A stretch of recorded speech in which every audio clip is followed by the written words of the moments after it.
Bapak Ibu saudari teman-teman muda yang terkasih,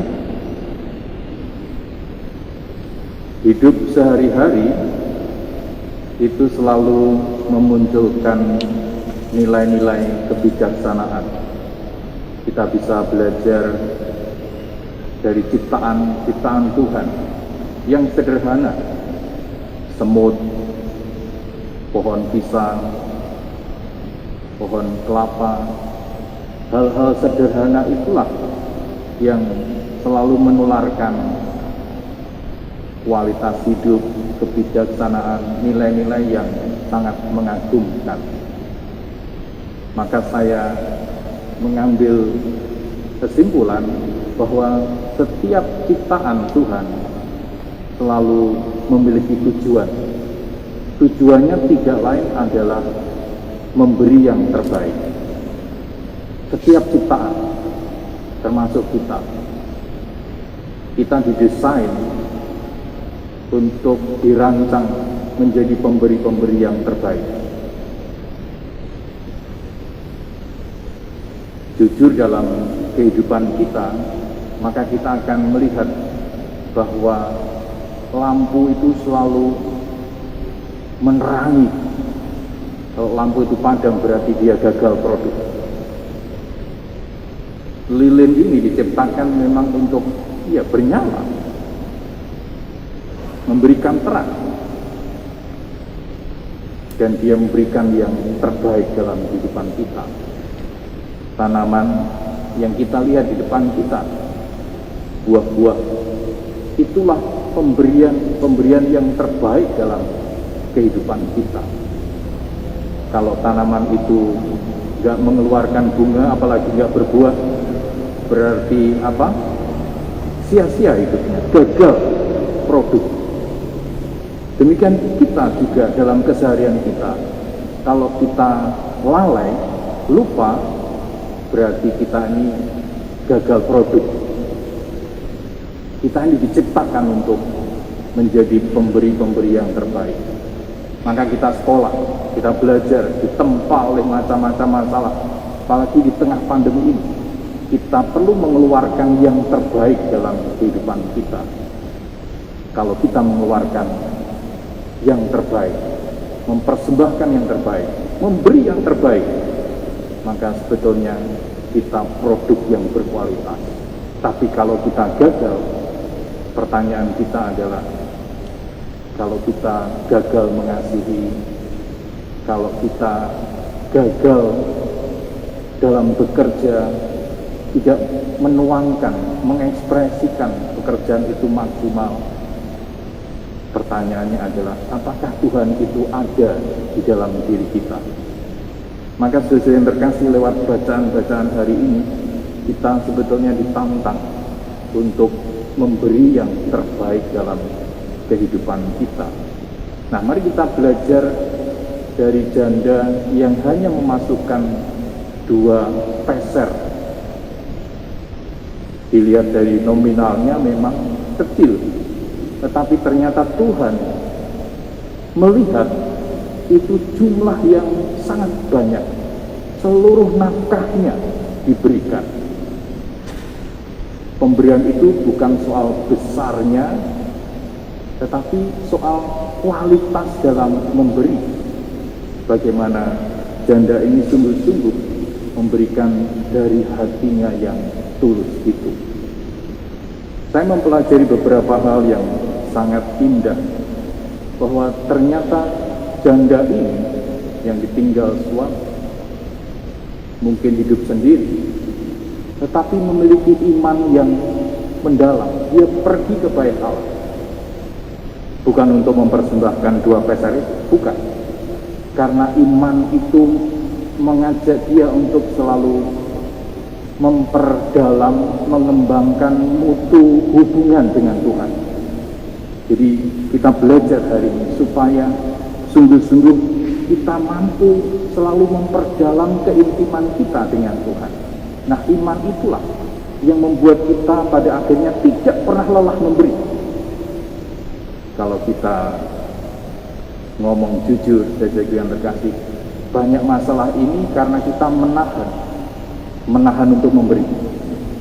Banyak masalah keluarga itu terjadi karena kita egois, mementingkan diri sendiri.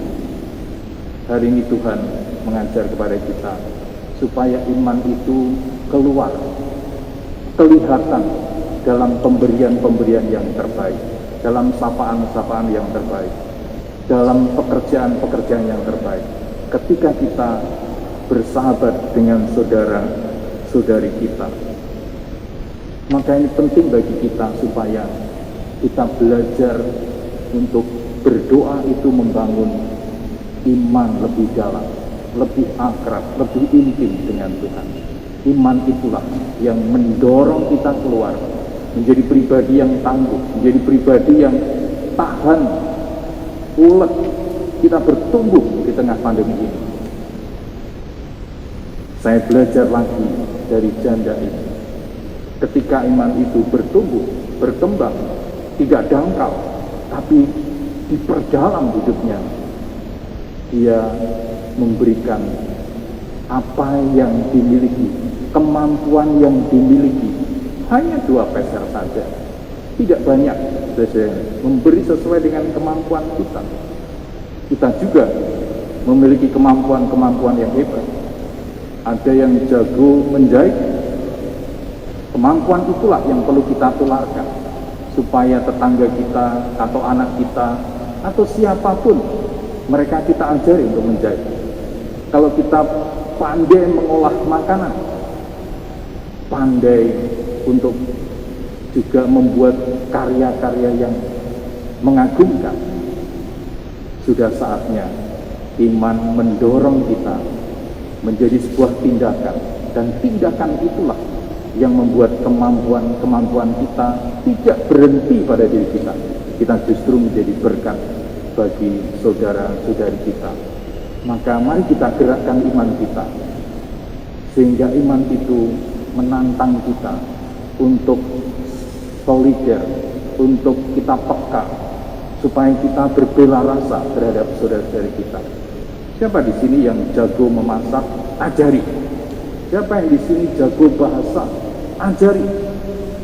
Siapa yang di sini yang sungguh-sungguh memiliki kemampuan atau skill yang luar biasa? Mulai saatnya kita memberi yang terbaik, berbagi kemampuan, sharing, sehingga saudara-saudari kita sungguh tidak kelaparan. Saudara yang terkasih, janda yang hanya memberikan 2 peser ini ternyata memberi dari seluruh kehidupannya.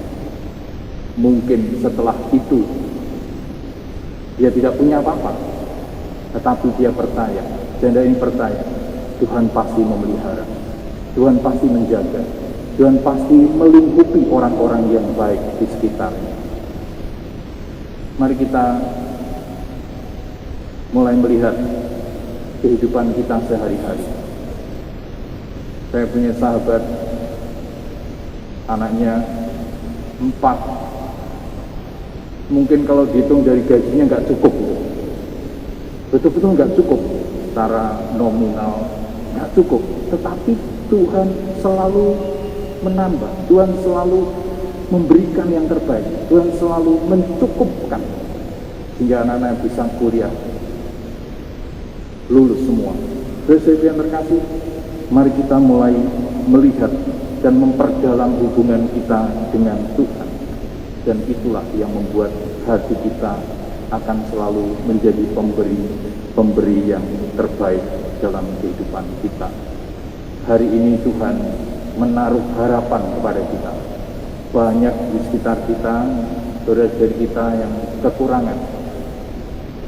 Kita ditaruh Tuhan di sana untuk membantu mereka, menemani, membina, membimbing, sehingga sungguh-sungguh mereka pada akhirnya keluar dari kekurangannya.